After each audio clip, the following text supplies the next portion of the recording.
There is a spot worn into the pine floor on my side of the bed, a pale oval the size of 2 knees, rubbed smooth by 24 years of a woman going down onto it every single night. I was 24 years old the Sunday I finally noticed that in all those thousands of nights, kneeling on that same worn place, I had prayed for every soul the Lord ever made but one. I had prayed for my husband, and for the bishop, and for the sick and the harvest, and the whole wide world, and I had never once, not a single time in my whole life, prayed for myself. I want to tell you about the night I broke that unspoken rule.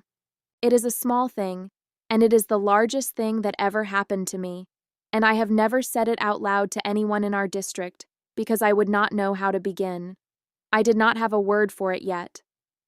Before I go on, let me say the one thing I say to every woman who finds this window for the first time. Stay. Sit down a while. There is a little bell near this window, and if you ring it, I will know to call you back the next evening I have something to tell, because the things I say here are the things we are never permitted to say aloud in the district. And down in the comments, when you have a quiet minute, tell me one thing, and I read every one. When you pray, whatever praying is to you, is your own name ever on the list? I have asked a great many women that now, and I will tell you honestly, most of them go very still. So do not feel alone if you must think about it a while. We were most of us taught the very same lesson, and taught it so young and so gently that we never once felt it being put on. Because that is the thing you have to understand about how a plain girl learns to pray. No one ever sits you down and says, "Your wants do not matter to God." It is never so hard or so plain as that. It is softer, and it goes in deeper for being soft. From the time I could fold my 2 hands, I was taught that prayer is for others. You pray for your father in the field, and your mother at the stove, and the brother with the fever, and the crop that needs rain, and the crop that needs sun. You pray for the ministers, that the Lord would hold them up under the weight of the church. You pray for the widow, and the wayward, and the English who do not know better. To pray for another is the highest and gladdest work a woman's heart can do, and I believed that then, and I believe it still. It is a good and holy thing to carry the world to God on your knees. I have written all of this down, everything I have never been able to say aloud in our district, in a small book. It is called A Quiet and Faithful Home, and it is sitting there in the first pinned comment below, if it should ever be a comfort to you. There is no hurry at all. It will keep.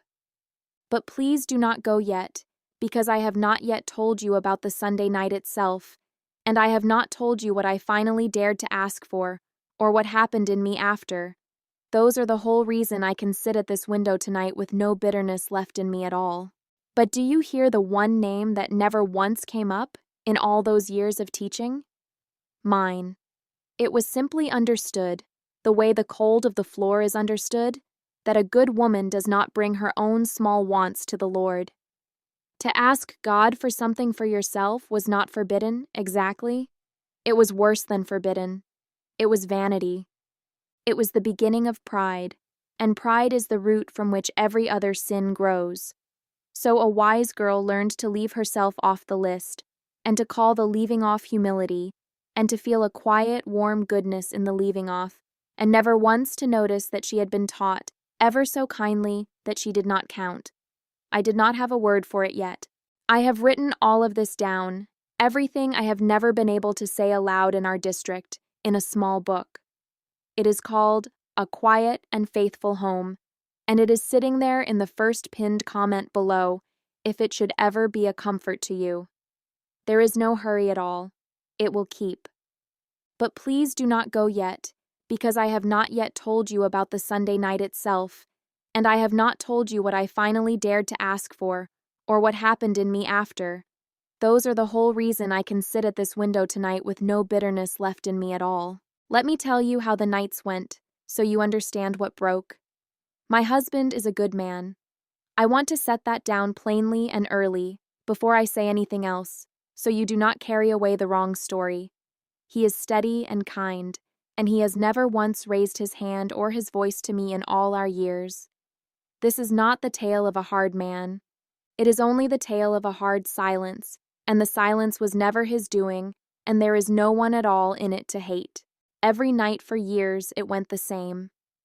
We would put out the lamp, and I would kneel down on that worn place on the floor, and I would go down my list the way you go down a row of beans, steady, thorough, leaving none out.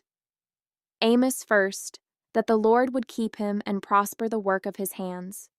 Then the children we hoped for and did not yet have, that they would come in the Lord's own time. Then the bishop and the ministers, then whichever family in the GMA was sick or grieving that week, then my mother's niece, then the far-off English world that I prayed for without ever having seen it. And when the list was done, I would say amen, and climb into the bed, and that was prayer, and it was good, and I did not know that anything at all was missing from it. You cannot miss a thing you have never once been let to have. I did not have a word for it yet. It was the way I felt after some nights, that I could not explain. I would finish the whole faithful list, every name in its place, and I would lie down in the dark and feel, underneath the goodness of it, a kind of thinness.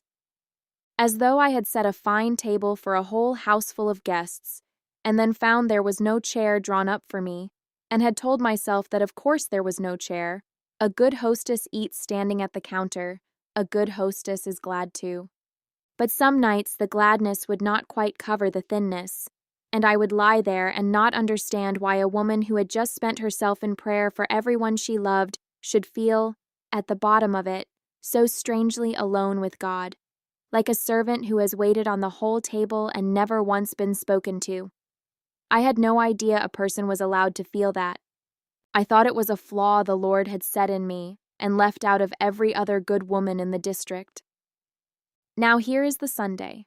It was in the late fall, a communion Sunday, the long, solemn kind that empties you right out, and I had been unwell for a while in a quiet way I had told no one. Not sick in the body, sick in some deeper place I had no name for. I had been going through the days like a wound-down clock, doing every task with my 2 hands and feeling nothing come back up from any of it, and I had not said a word, because to whom would a woman say such a thing, and in what words, and would it not just be more vanity, more of the self she was meant to be emptying out?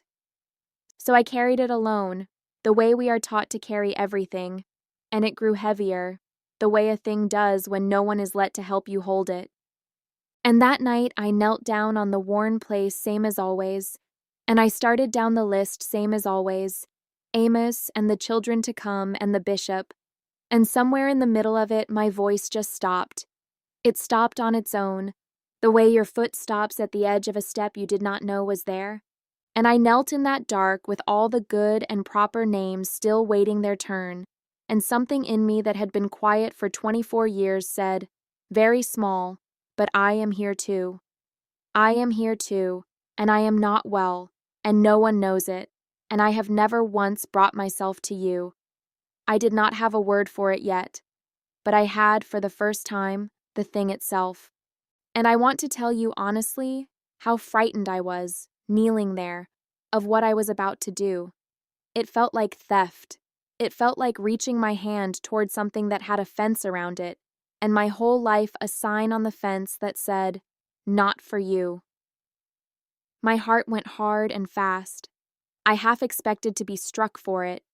And then, in the smallest voice I have ever used, smaller than I use for anything, I prayed for myself. I did not even know how. I had no practice at it, no words worn smooth by use the way the others were. I just said, Lord, I am so tired, and I am so alone in it, and I do not even know what I am asking, only that I think you made me too, and I would like, just once, to be one of the names. I would like to be on the list. That was the whole of it. That was the great sin I had feared my whole life. A tired woman on a cold floor asking to be counted among the things her God cared for. And I will tell you what happened, and it was nothing, and it was everything. No lightning, no voice. Only all at once a warmth came up over me there on the floor, the kind of warmth you feel when someone who loves you comes and stands close at your back on a cold day, and I understood all the way down that I had not been struck, and I was not going to be struck, and that the fence had never been his fence at all. The sign on it was ours. We had built it and painted it and hung it on the gate of our own hearts and told our daughters it was God's handwriting, and it was not. He had been waiting the whole time, all 24 years, for me to draw up a chair to my own table and sit down in it. He had a place set for me the entire time. I was the one who kept eating standing at the counter and calling it holiness. I stayed down on that floor a long while after, and I wept, quietly, the way I have learned to weep so no one hears, but it was not the old grieving kind. It was the kind you cry when a weight you have carried so long you forgot. It was a weight is finally lifted off, and your whole body does not know yet what to do with the lightness. Now I have to be careful here. The same careful I am always careful, because it would be easy to lay this at someone's door, and there is no door to lay it at. My mother taught me to pray the way she did, because it was the only way she was ever taught. A long line of good and faithful women, each one handing down the same beautiful, dangerous lesson that to disappear yourself is the highest love, each one meaning nothing but good by it. It is not any one woman's sin. It is the water we all swam in, and a fish cannot hate the water. That is the hardest kind of wrong there is to name, the kind that nobody chose and everybody keeps, and that wears the face of virtue the whole time it is quietly starving you. Many years on, I said a little of this out loud, just once, to an Englishwoman who knew nothing of our ways, and I braced for her to be scandalized. And she was not. She only nodded, and gave me the plain word I had never had. She said, "You were taught that you did not count." Taught. As though it had been done to me, and was not the truth about me. I had spent my life believing my own erasure was humility, was goodness, was the shape a holy woman is meant to take. And here was one small ordinary word that said, no, that was a lesson, and a lesson can be true or false, and this one was false, and you are permitted to set it down. I cannot tell you what that word did in me. It is one of the reasons I sit at this window at all. So this is what I do now, and it is a small thing, and it is the largest thing I know how to do. When a young wife kneels beside me at a frolic or a funeral, and I can see she is worn right through and would never dream of saying so, I lean in close where no deacon can hear, and I tell her the one true thing no one told me. I say, put your own name on the list tonight, not last, not if there is room left over. Say your own name to God the way you would say your child's, because you are His child, and He has been keeping a chair for you at that table your whole life, and it is not vanity to finally sit down in it. It is the opposite of vanity. It is trust. It is believing He meant it when He made you too. And to you, whoever you are, wherever this quiet finds you tonight, I want to say 3 things before I go. If you are a woman who has spent her whole life pouring out for everyone and has never once let herself ask for a thing, and you feel that strange thinness at the bottom of all your goodness, hear me. That is not a flaw in you, that is a wound, and it was put there, and it is allowed to heal. If you are a woman of my years, or far past them, who has knelt faithfully for 50 years, and never once heard your own name in your own prayers, it is not too late. It was never too late.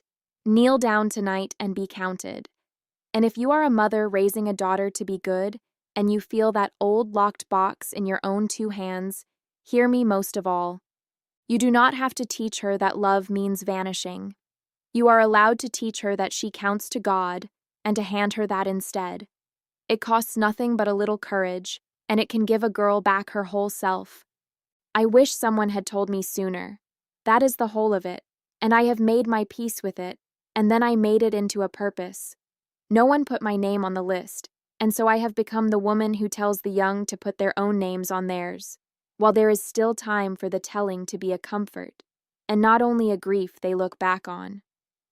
Tell me in the comments, so the other women know they are not the only one who ever knelt on a cold floor and left herself off the prayer. When you pray, is your own name ever on the list? And if there was ever someone who taught you that you counted, who was she? And did you ever go back and thank her? I read every one. Sit at this window with me again. There is always more of the story than one evening can hold.